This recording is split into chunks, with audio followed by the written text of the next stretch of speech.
Ya karena sebagai makanan dunia hewan. Gitu loh. Ya. Jadi Allah ini mengintervensi pada perkembangan alam semesta. Bukan dia yang bikin dari ketiadaan. Kalau dia yang bikin dari ketiadaan, memang dia betul-betul biang jerok. Tetapi kalau materi, ya dengan sifat-sifat otonomnya, ini ada, eksis dari dulu, tapi bentuknya nggak karuan. Ya, dari materi-materi ini muncullah nanti entitas hidup yang macam-macam. Ya. Nah di sini Tuhan intervensi, itulah baru namanya Tuhan yang benar. Bukan Tuhan yang dinarasikan selama ini kita narasikan itu ya kacau gitu. Seperti itu. Ya. Nah, jadi kita tuh nganggap Tuhan apalah. Ya. Nah sama dengan salah satu makhluk hidup yang namanya jin. Ya. Jin ini salah satu makhluk hidup dia. Ya. Makanya jin yang mati gitu. Ya kan? Jin itu makhluk hidup. Kami ciptakan jin dari nyala api. Ya kan? Nah ini dari sejarah tata surya kita. Ya, kalau teman-teman tahu, tata surya kita itu bermula dari sebuah nebula. Ya, itu cikal bakal matahari dan tata surya kita, planet-planet sekelilingnya. Itu dulu awalnya satu juga, gitu. Nebula, ya kan? Kemudian meledak. Ya kan? Ini teman-teman cari lah. Ini saya kalau mau menjelaskan ini pun payah. Gitu. Ya. Saya juga nggak tahu sejauh mana intelektualitas teman-teman untuk menyerapnya kayak gini-gini. Ya. Kecuali teman-teman cari sendiri. Minimal tanya ChatGPT lah. Ya. Nah singkat cerita nebula ini melahirkan matahari. Ya kan? Melahirkan matahari. Terjadi reaksi fusi di matahari dari hidrogen menjadi helium. Ya. Nah ini belum ngomongin bumi nih. Jadi kalau teman-teman tahu, ya tata surya kita tuh lahirnya barengan. Ya kan? Ketika terbentuk matahari, di situ juga terbentuk Merkurius, Venus, Bumi, Mars, Saturnus, Uranus, Neptunus, Pluto, Jupiter. Itu terbentuk bersamaan. Materi-materi padat itu letaknya nggak jauh dari matahari. Ya. Makanya Merkurius, Venus, Bumi, Mars, ini kan planet-planet batu. Ya. Materi-materi padat itu nggak jauh dari matahari. Gitu. Ya kan? Karena ada gravitasi. Boleh teman-teman ngerti atau enggak, yang penting saya sampaikan aja lah. Sedangkan planet-planet jauh itu muatannya gas, es, ya kan, cair, metana, ya kan? Nah itu letaknya jauh dari matahari. Kayak Jupiter, ya kan, Uranus, Neptunus itu jauh. Gitu. Oke? Nah ini ketika matahari terbentuk ini, ya terbentuklah salah satu entitas hidup, namanya jin. Dia terbentuk dari nyala api. Ya. Makanya kalau kita lihat surat Al-Jin itu, ada kalanya jin itu, ya kerjaannya nongkrong di langit, gitu. Ya ada kalanya itu. Silakan teman-teman rujuk ke surat Al-Jin, gitu ya. Ada kalanya jin itu kerjaannya nongkrong di langit, ya kan? Jadi kalau kita lihat lagi di surat Ar-Rahman misalkan, ya ma'syarul jinni wal ins, wahai kelompok manusia dan jin, in istata'tum an tanfudhu min aqtari samawati wal ard, ya. Kalau kau bisa mengarungi langit dan bumi, ya kan, fanfudhu, silakan. Tapi kata Allah, la tanfudhuna illa bisultan, kalian nggak bakal bisa mengarunginya kecuali dengan sultan, dengan kekuatan. Ya, itu pintar-pintar kita lah bagaimana nanti kita mengarunginya. Nah begitu juga dengan entitas jin ini. Ya. Nah teman-teman mau nganggap saya omong kosong terserah lah. Ya. Nah entitas jin ini Allah ceritakan bahwasannya dia tercipta dari api tanpa asap. Artinya api itu bukan yang ada di bumi. Ya kan? Api itu ketika matahari pertama kali terbentuk. Ya. Kalau matahari di sana ya memang nggak ada asapnya. Api tanpa asap. Api yang sangat panas. Ya. Disitulah jin terbentuk. Ya kan, peristiwa alam. Makhluk biologis dia. Iya, makhluk biologis. Cuman karena nggak kasat mata aja, makanya dia nggak masuk pelajaran biologi. Kalau dia kasat mata, pasti masuk pelajaran biologi dia. Sama seperti manusia. Sama seperti undur-undur gitu ya. Seperti itu. Oke. Nah, itulah jin. Ya. Jin ini termasuk salah satu makhluk yang dipola sama Allah. Iya, karena pasca Big Bang itu semuanya Allah yang pola. Ya. Bagaimana bentuk jin, bagaimana bentuk tumbuhan, bagaimana bentuk hewan, bagaimana bentuk kita sebagai manusia. Itu semuanya yang mempola Allah, yang merancang Allah. Ya. Tetapi kemunculannya betul-betul alami gitu loh. Betul-betul alami. Emang ada manusia lahir tanpa hubungan biologis kecuali Isa? Ada. Di mana? Kan nggak ada. Semua itu peristiwa alam. Gitu loh. Ya kan? Nah, kita kadang-kadang menarasikan aneh-aneh. Ya kan? Kita punya anak kayak kemarin tuh KDM. Yang ini kipasnya pantengin aja. Kayak kemarin KDM tuh kan. Nemukan penjual opak. Anak-anak semua gitu kan. Menemukan penjual opak di pinggir jalan. Ketika opaknya dibeli semua sama KDM, udah saya beli aja opaknya. Loh, ternyata mereka berkeluarga, gitu kan, bersaudara, ngumpul semua. Nah, habis itu singkat cerita KDM pengen ikut mereka ke rumahnya. Di rumahnya ternyata 11 bersaudara. 10 bersaudara. On the way 11, ibunya lagi hamil. Ya kan? Terus ketika ditanya, Bapak kenapa nggak vasektomi gitu kan? Ya, kenapa nggak KB? Ya kan? Kondisi finansial nggak cukup. Kenapa nggak KB? Kok anaknya lahir terus gitu kan? Terus kata bapaknya, ini apa? Ya ini pemberian dari Allah. Pahala dia pemberian dari Allah. Emang bisa kita punya anak tanpa hubungan biologis? Ya? Emang bisa? Ya nggak bisa gitu loh. Jadi lahirnya manusia itu betul-betul peristiwa alam. Ya, dengan subjektivitas kita, ya kita pengen punya anak. Itu pun kalau kita memenuhi syarat-syaratnya. Karena beberapa orang ada yang tidak terpenuhi syaratnya. Itulah yang dibilang mandul. Gitu kan. Nah, jadi kita punya anak berapa itu subjektivitas kita. Gitu loh. Ya. Tidak. Bukan Allah yang nentukan kau punya anak berapa itu. Ya. Kita sendiri yang nentukan. Mau punya anak berapa? Ya, saya rencana 2, sudah 2. Ya udah stop gitu. Nggak lanjut lagi. Bener. Ya kan? Oh itu menghalang. Jari sopo gitu loh. Tuhan tuh nggak pernah nyuruh kita punya anak. Tetapi kalau kita mau punya anak, Tuhan ngatur jedar. Peraturannya begini, peraturannya begini. Ya. Itu loh. Jadi semua yang ada di alam itu murni peristiwa alam. Ya kan? Dan bisa terjadi secara kebetulan. Nah, disitulah Tuhan mengintervensi agar tidak terjadi ketidakteraturan. Gitu loh. Ya kan? Tetapi memang bagaimanapun itu, materi punya sifat-sifatnya sendiri. Makanya Allah bilang di surat Al-Hajj, ya kan? Dari embrio itu, dari nutfah itu, ya, ada yang mukhallaqah, ada yang ghairu mukhallaqah, ada yang terpola dengan baik, bahkan ada yang tidak terpola, gugur. Apa sih? Ya gugur. Ya kan? Atau cacat fisik. Ya kan? Itu Tuhan sudah ngasih tahu. Pola rancangannya bagus. Blueprintnya bagus. Gitu.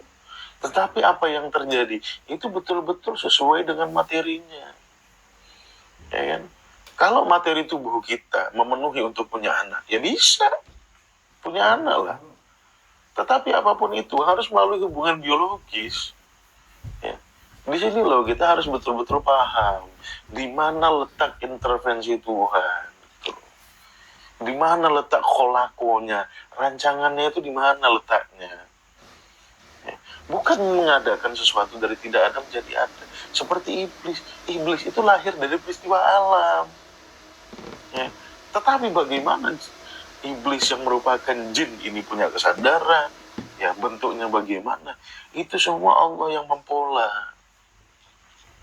Ya, jadi teman-teman harus belajar bisa membedakan mana yang Tuhan, mana yang lahir dari materi.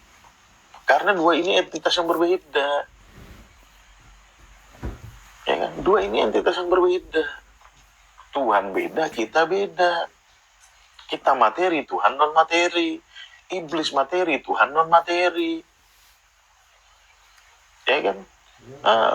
Jadi iblis itu yang which is adalah jin, ya, itu lahir karena peristiwa alam, ya kan? Cuman Allah ngatur dia, ya, sebagai entitas yang mempunyai kesadaran sama seperti manusia, ya kan? Dan nggak ada Tuhan bilang jin suruh ngelola bumi, itu nggak ada gitu. Apa sih kita tuh narasi-narasi ini kita dijadikan sebagai pengelola bumi? Ndasmu, ya. Bumi nggak ada manusia itu lebih indah gitu loh. Ya. Bumi nggak ada jin yang nggak apa-apa gitu kan. Apa sih kita narasi-narasikan kalau pengelola? Oh itu Al-Baqarah kita jadi khalifah. Ya kau pahami lah makna khalifah itu apa. Ya kan? Jangan terlalu besar kepala. Khalifah maknanya pemimpin. Loh, kita memaknai Al-Quran untuk merujuk kepada sesuatu yang terjadinya setelah Al-Quran. Ya kan? Kosakata kita tentang khalifah itu ngerujuknya pasti ke Amirul Mukminin.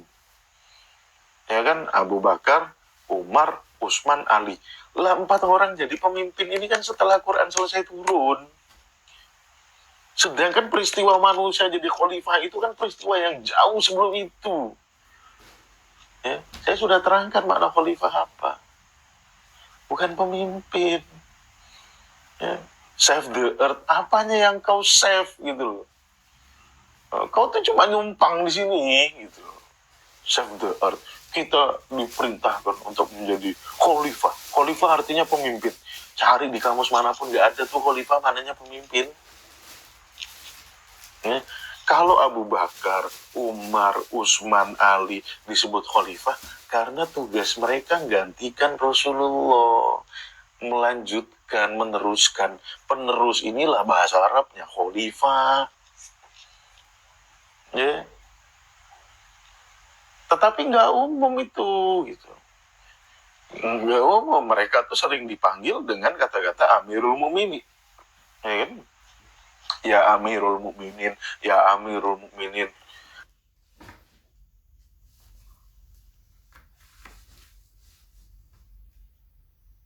Wahai pemimpin orang-orang beriman. Ya, kocak. Al-khilafah ala minhajin nubuwah. Kapan Nabi ngomong-ngomong khilafah gitu loh?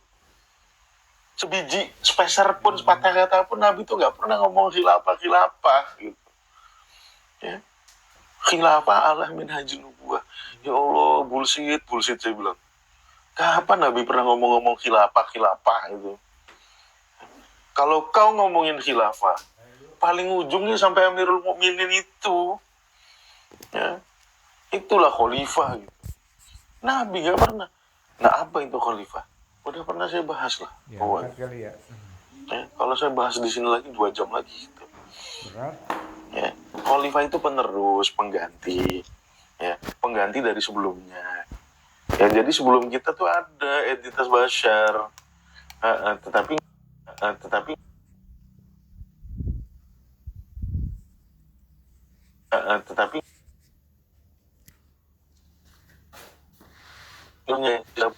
buku-buku ilmiah tuh dibaca. Ya.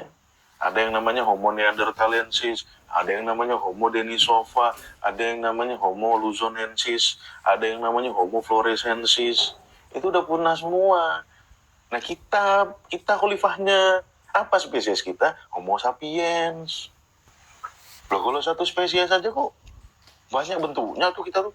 Oh ada yang putih, ada yang kuning, ada yang sawo matang, ada yang hitam areng gitu.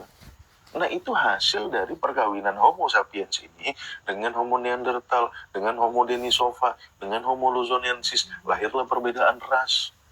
Kawin karena kita pernah hidup sezaman Susah dengan sama dia. mereka. Ayo. Homo sapiens ini. Ya no. Ya, jadi pertama, ya, Eh. iblis itu jin. Ya, kita coba ngerangkum aja deh. Ya, pertama iblis itu jin. Ya, lahir dari peristiwa Allah. Ya kan, lahir dari evolusi, jelas. Nah, Allah mengintervensi kehidupan jin ini berupa kholako tadi, merancang. Ya, biar rancangannya itu tidak nyusahin diri dia. Ya kan, lahirlah jin.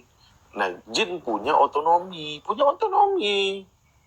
Dia mau ngapain ke? Mau berpikir sesesat-sesatnya, Aduh. sebebas-bebasnya, ya bisa. Ya kan? Nah, dalam perjalanan evolusi makhluk hidup, lahirlah yang namanya bashar, ya manusia. Ya, hari inilah kita nih, spesies Homo sapiens ini. Ya, kalau bashar itu ya spesifiknya homonoid. Ya, nenek moyang kita namanya Lucy. Ya, Australopithecus afarensis. Boleh cari aja lah di Google. Nah, itu nenek moyang kita. Nah, ya kan, ditelusuri satu keluarga sama primata. Satu keluarga sama primata gitu. Itulah hasil evolusi. Kalau nggak percaya, ya udah terserah, bikin agama baru sana. Karena Al-Quran yang ngomongin gitu loh. Ya dulu namanya bashar, belum disebut insan. Ya, bashar dibedakan makanya sama Allah penyebutannya. Ada penyebutan kholikun basyaran min. Ada penyebutan kholikun basyaran mintin. Ya. Kalau dari awal tuh udah insan, ya kenapa Allah menggunakan istilah-istilah lain gitu? Kalau emang dari awal sudah insan aja udahlah. Kalau dari awal kayak memang kita bentuknya kayak gini, ya tidak berevolusi. Ya kenapa Allah sebut ada namanya istilah basyar? Gitu kan. Ada istilah insan. Nah, itu kan Allah ingin menunjukkan bahwasannya kau yang ada sekarang tuh hasil dari evolusi yang dahulu. Ya, pelan-pelan berubah. Pelan-pelan kau cerdasnya, nggak ujuk-ujuk jebret tiba-tiba pinter, enggak. Ya. Apalagi seperti orang bikin kendi, ya kan? Kita kan sering mengabstraksikan Adam dibuat dari tanah liat, dibentuk patung kayak kendi gitu kan. Tiba-tiba simsalabim abrakadabra kun fayakun, jebret langsung jadi orang. So, ini kan ngaco gitu loh. Nggak bisa dibuktikan. Emangnya Tuhan ngajarin ngaco? Kan enggak. Dibilang Tuhan ngajarin ngaco marah. Tetapi pemahaman kita dari firman Tuhan ngaco gitu loh. Ya. Nah, dalam perjalanan evolusinya muncul entitas bashar ini, ya. Kemudian Allah tiupkan roh, jadi pintar dia. Ya kan? Nah, ketika bashar ini jadi pintar, ya, kemudian Allah sebut itu sebagai Adam, ya. Nah, Allah sudah mendeteksi di dalam otak iblis nih, ya, dia merasa lebih mulia daripada si entitas itu tuh, yang baru itu, yang Adam itu, yang tercipta dari tanah basah itu. Ya, dia merasa lebih mulia. Kenapa merasa lebih mulia? Ya itu tadi. Ya, kayak di konten saya sebelumnya. Kholak tani minar. Aku ini dari api loh. Wa kholak tahu mintin. Dan kau ciptakan dia ya Allah dari tanah. Api sama tanah kan kerenan api itu. Nah, pola pikir ini sudah di-capture sama Allah. Ya. Ini salah berpikir nih iblis nih. Ya. Kenapa? Karena kemuliaan tidak pernah ditentukan dari materi. Ya, gak ada hubungannya kemuliaan sama materi itu, gak ada. Makanya yang ngomong istidroj itu tobat. Orang kaya itu bukan menandakan dia mulia, bukan. Ya kan? Istidroj, dia dimuliakan, punya harta gini. Punya harta tuh bukan tanda dia mulia. Ya. Orang mulia bisa miskin, orang mulia bisa kaya. Ya. Jadi konsep-konsep istidroj itu bullshit lah. Ya, itu copy paste. Kalau ada ustadz ngomongin istidrot, ada ustazah ngomongin istidrot, itu cuma copy paste. Ya, bukan pembelajar, bukan orang mikir. Ya, kalau mau belajar tuh sama orang mikir, jangan orang copy paste. Ya, seperti itu. Oke? Nah di sini muncul pemikiran iblis yang seperti itu. Aku dari api kok lebih hebat gitu. Dia dari tanah. Lah kenapa gue disuruh merendah sama dia gitu? Ini yang jadi masalah nih. Ya, iblis berpikiran syaitan. Nah ini bedakan lagi nanti. Ada syaitan, ada iblis. Nggak sama dia. Ya kan? Sama seperti Adam gitu. Allah sudah mendeteksi di Adam ini ada otak setan. Ada otak ilusif. Ya. Dia ngelihat koloninya mati. Ya kan? Kemudian dia takut dengan kematian itu yang terlalu singkat. Terlalu singkat. Teman-teman jangan bayangkan kehidupan Adam. Ya, kehidupan Homo sapiens awal-awal itu umurnya panjang-panjang kayak kita sekarang.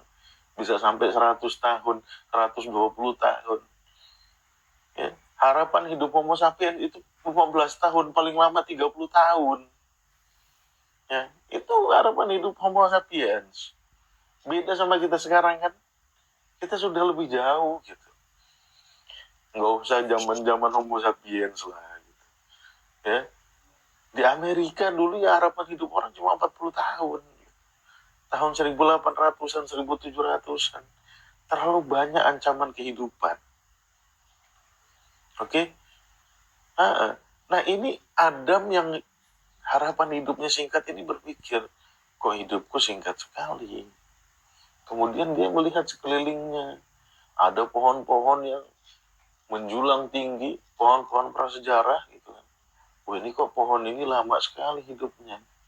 Kayaknya kalau aku makan nih pohon nih, aku bisa hidup seperti dia nih. Ya kan? Pohon itu kalau pohon-pohon prasejarah 100 tahun sih lewat gitu sama dia. Ya kan?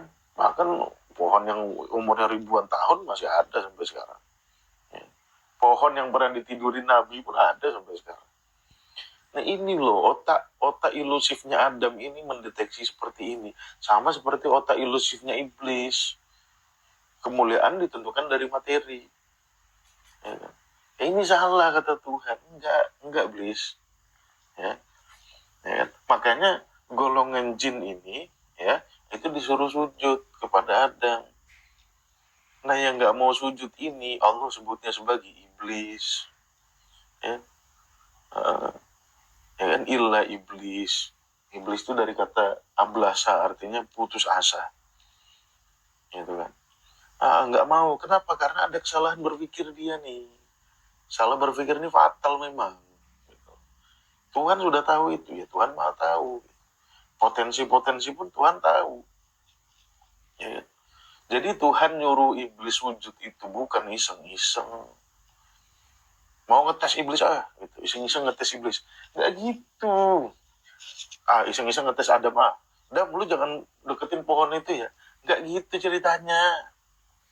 Allah sudah mendeteksi di dalam otaknya tuh ada potensi kebodohan gitu. Yang menyebabkan dia nanti menzolimi dirinya sendiri. Yang membodohi dirinya sendiri. Gitu. Ya, seperti Adam. Ya, seperti iblis juga. Dia beranggapan kalau dia diciptakan dari api itu artinya dia lebih mulia daripada manusia. Setelah itu dia dikutuk sama Allah. Kenapa kau nggak mau sujud sama dia? Ya kan? Nah habis itu iblis disuruh keluar dari tempat tinggal Adam. Udah keluar kau. Jangan lagi tinggal di jannahnya Adam. Jannahnya itu yang dimaksudnya di bumi ini. Ya kan? Seperti itu ceritanya. Ya kan? Nah setelah itu memang iblis berjanji untuk menggoda anak-anak Adam. Ya, tetapi ingat, iblis itu jin. Jin itu entitas hidup. Entitas hidup itu pasti mati. Ada rentang umurnya. Ya. Nah, kalau iblis, ya, iblis kan muncul hanya di kisah Adam aja. Di kisah-kisah Nabi lain itu kan nggak muncul. Ya, kemana dia? Ya sudah dipastikan mati gitu loh. Karena dia jin, entitas hidup. Ya, ya namanya entitas hidup pasti mati. Nggak ada entitas hidup yang nggak mati, nggak ada. Nah disinilah cara kita berpikir logis itu ya harus ditunjukkan, ya harus digunakan cara kita berpikir logis itu. Ya. Jadi kalau ditanya sekarang iblis mana? Ya nggak ada, udah meninggal dia. Oh enggak, iblis nggak meninggal gitu kan. Karena dia minta diperpanjang umurnya sampai manusia dibangkitkan.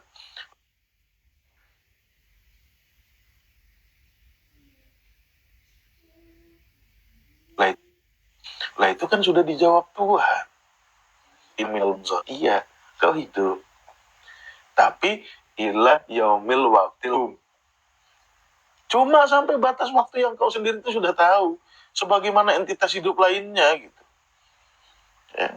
Manusia ya minta sama Tuhan bisa hidup 1000 tahun. Ya nggak bisa. Umurmu tuh nggak nyampe 1000 tahun. Ya. Mentok-mentok tuh 150 lah. Karena 125 sel kita udah berhenti itu meregenerasinya. Ya. Itu maksimal gitu ya. Ada juga yang udah 70 udah berhenti meregenerasi ada. Tetapi maksimal potensinya 125 tahun. Ya sel-sel kita bisa terus beregenerasi. Ya kan? Bukan inna kaminal munzohrin ila yaumi yub'asun. Enggak gitu redaksi ayatnya. Inna kaminal munzohrin, iya. Kau akan tetap hidup. Tetapi ila yaumil waktil maklum. Sampai waktu yang kau sudah ketahui aja gitu. Ya artinya ada tenggatnya tuh. Seberapa lama sih jin itu bisa hidup? Ya kan karena makhluk biologis. Ya, ya ada yang lama, tetapi pasti mati gitu loh. Apalagi kalau dari cerita Adam pertama kali gitu kan. Lalu pasti udah mati, udah berapa ribu tahun gitu kan. Seperti itu. Nggak ada makhluk hidup abadi itu, nggak ada. Makhluk hidup semua mati gitu. Ya kan? Jadi kemana tuh iblis sekarang? Udah is dead. Sama nabi-nabi aja dia nggak disebut sama sekali. Ya kan? Kalau iblis masih ada zaman nabi, itu jadi musuh terbesar nabi mereka tuh. Ya, iblis tuh. Tapi kan sebiji pun nggak muncul kisah-kisah nabi itu. Nyebutkan iblis nggak ada. Ya. Nabi yang universal Nabi Muhammad. Nggak ada pernah Nabi Muhammad face to face sama iblis. Ya. Kenapa? Ya karena udah mutiar. Udah mati. Jadi kalau ada orang hari ini perilakunya jahat, bukan karena iblis, ya karena di dalam dirimu itu ada potensi kejahatan. Gitu. Ya, jangan nyalain orang terus lah. Jangan nyalain pihak lain terus lah. Saya khilaf, ini saya digoda iblis. Enggak, otak lu yang salah. Gitu. Perilakumu yang salah. Ya. Jangan nyalain iblis. Anak nggak benar dibilang anak iblis. Ya kan kacau gitu. Ya, seperti itu. Ya.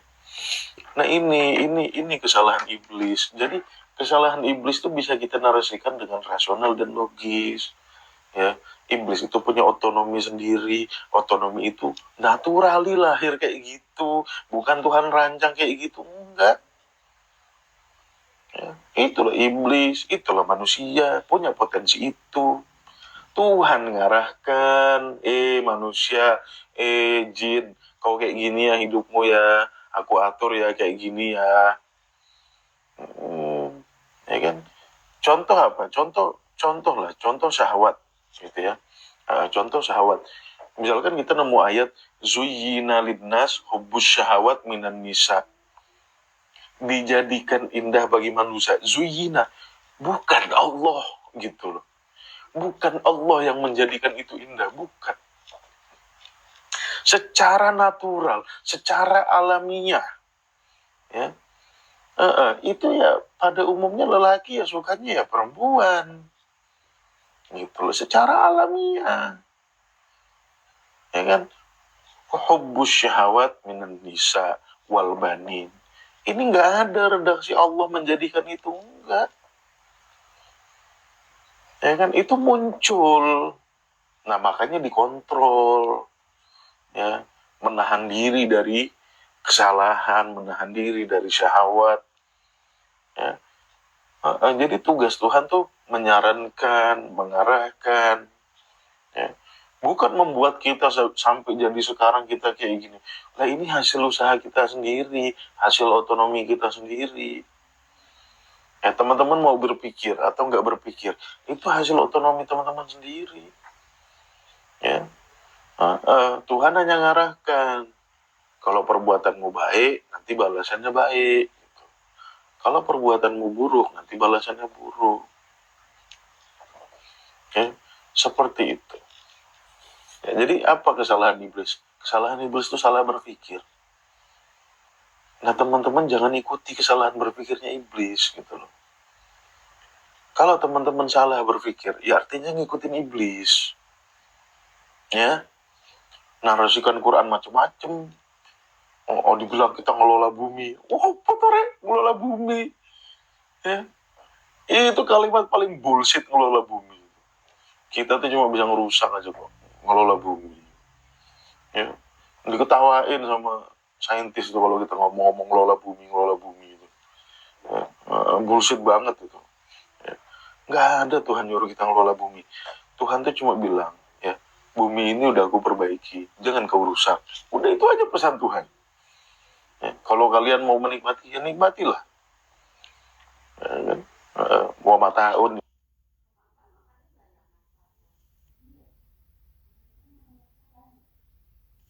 Ya, makanya Allah bilang, al-ardu yarisuha ibadiyah solihun, yang akan mewariskan bumi adalah hamba-hambaku yang beramal soleh. Ya, beramal soleh itu bukan sholat puasa, yang kerjaannya itu yang memperbaiki ekosistem bumi, tidak merusaknya. Itu maknanya al-ardo yarisuha ibadiyah solihun, bukan yang mewariskan ustadz-ustadz, bukan gitu. Ya, asalkan kita hidup di sini, kita bisa menjaga keutuhan ekosistemnya, minimal untuk tempat tinggal kita sendiri. Ya kan, seperti itu. Ngelola bumi. Ya, seperti itu. Oke, itu aja teman-teman. Ya, kajian kita pada pagi yang berbahagia ini udah jam 6:15. Bagi yang mau nonton ulang ya kajian kita pagi ini, silahkan ke YouTube-nya Tadabbur Institute gitu. Insya Allah nanti sudah ada rekamannya. Iya, saya juga ada satu pengumuman penting bagi teman-teman sekalian ya, bahwasannya saya menginisiasi satu kelompok belajar namanya Tadabbur Institute. Ya, siapa saja anggotanya, itu teman-teman yang nge-gift tadi itu banyak anggota Tadabbur Institute. Nah, alhamdulillah sebulan terakhir ya kami mempunyai project untuk membuat website. Ya, jadi pembelajaran materi-materi pembelajaran dari guru-guru kita ya di Tadabbur Institute, saya dengan Guru Iswan. Nah, itu nanti akan diupload di website itu. Bahkan tulisan-tulisan Guru Iswan ya yang sudah bertahun-tahun ya, dulu cuma ada di rumahnya dalam bentuk kertas-kertas visu hufim mutoharoh itu ya. Nah, sekarang sudah saya konversi menjadi website yang teman-teman bisa baca. Jadi silakan teman-teman kalau ingin mempelajari Al-Quran secara terstruktur, baik dari alur berpikir maupun ta'wil Qurani, kunjungi www.tadabbur.id. Oke, saya ulangi sekali lagi, kunjungi website www.tadabbur, B-nya 2, ya, www.tadabbur.id. Ya, alhamdulillah ini berkat teman-teman ketua kelas ya, Dr. Saparudin, Abang Haidir Mamola, Mas Wahyu Hidayat, ya teman-teman editor juga, ya kan, alhamdulillah sudah menyelesaikan proyek ini selama sebulan. Ya, saya betul-betul mengucapkan terima kasih kepada teman-teman yang sudah mau berkontribusi, ya baik dari sisi tenaga, pikiran maupun biaya, ya untuk penyelenggaraan website ini. Mudah-mudahan jasa baik teman-teman ya dibalas oleh Allah dengan kebaikan.